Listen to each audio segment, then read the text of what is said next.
Good morning. It's August 17th, Thursday morning. Hope you're having a good morning. It's really pretty out here. We had some rain yesterday. It just made everything really nice outside. This morning I was in Jonah 3 and 4 and Micah 1 and 2. And the verse I chose to share on would be Jonah 4, chapter 4, verse 4.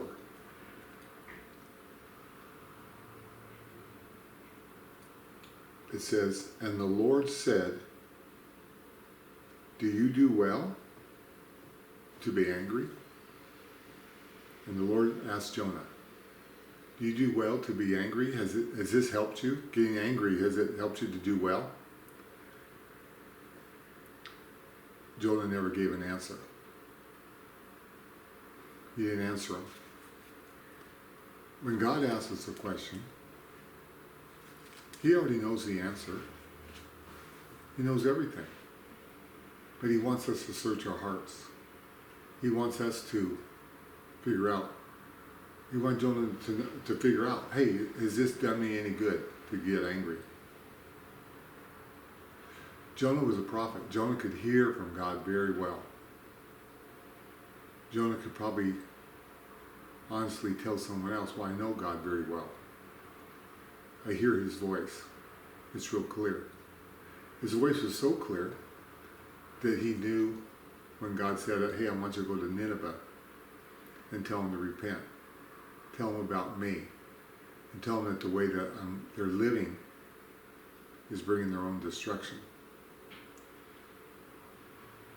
He heard that very clear. And he got afraid. We're not sure why. Towards the end of the Bible, it seems like he tells God, the reason I didn't want to do this is because I knew you're long-suffering, you're merciful, and they'd repent. And the things that I told them would happen, they wouldn't really happen. Like, I don't want to look like a fool.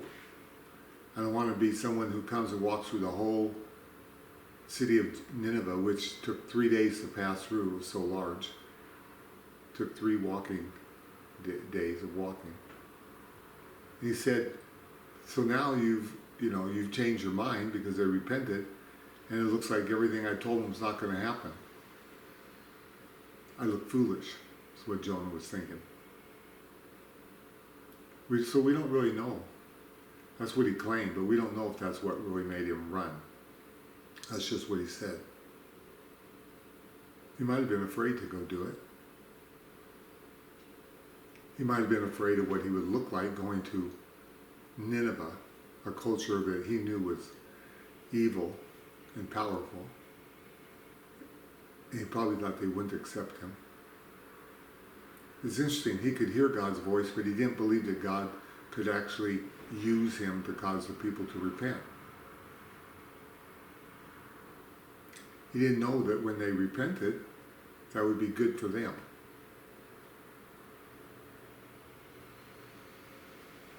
We're not really sure why he was angry, because he didn't really share. And he didn't answer the question, has this done you any good? But we know the anger came from disobeying God. He was angry when he heard the word. He didn't want to do it. So he went and got on a boat and headed for Tarshish, which is a total opposite direction. He wanted to get as far away from what God told him to do as he could. Jonah really is a story that tells us it doesn't do us much good to hear God's voice, to listen to God, to take time and seek God if we don't really want to obey. If He's going to speak to us, then we need to obey it. If He's going to speak to us, He knows what's good for us, and He knows how He wants to use us in other people's lives. Also, it's a story that tells us, you know what? God can use anyone to preach.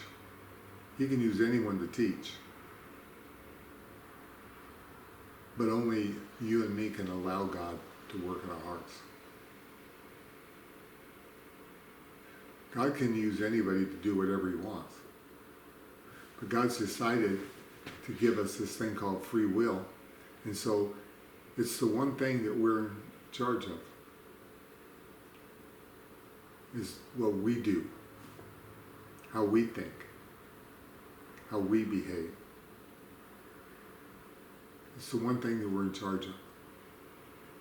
And if we don't want to allow God to change us, we will not change. God can, like I said, God can use anyone to preach. He can find anyone to give them a message and anoint it and put them in a position where they have to do it. But their heart, he eventually made sure Jonah did. He had him swallowed by a whale. 3 days. When he repented of running, not of not wanting to do God's will, he repented of running. And so God had the fish spit him out on the shore, and he went and did what God told him to do. But that didn't change his heart. His heart was the same. He didn't want to do it. And he was angry when he seen the hand of God move. So God wanted to know, where's this come from, Jonah? Because God could use Jonah to touch other people's lives. He uses all of us to touch other people's lives. But that doesn't mean that we're changing on the inside. It means we're being used as a vessel. It doesn't mean that the vessel, who we are, this skin, this physical body, has a heart that really wants to love God and serve others. And it produced anger in him. Anger never helps anybody. Doesn't do anything. Never helps. Causes sickness in our bodies. Causes us to have a twisted mind. Is devastating on relationships. There's a high price for anger. But the anger isn't there just because there's anger. Anger comes from somewhere, and that's what he asked Jonah. Has this helped you? Has it helped to get angry? He wanted Jonah to look into his own heart and really ask, am I better off this way? If not, if it's caused destruction, caused me to get swallowed by a fish, spend some time in the bottom of the ocean, get spit out, have to find my way back to Nineveh, get thrown over by a bunch of sailors, be embarrassed. He was suicidal. He said, kill me. I wish I just died. Just kill me, throw me overboard. And then after they repented, he was still angry. God gave him some shade from a plant and then made the plant die the next day, and he was still angry. He was mad that the plant died. He was mad at the plant. Cursed it.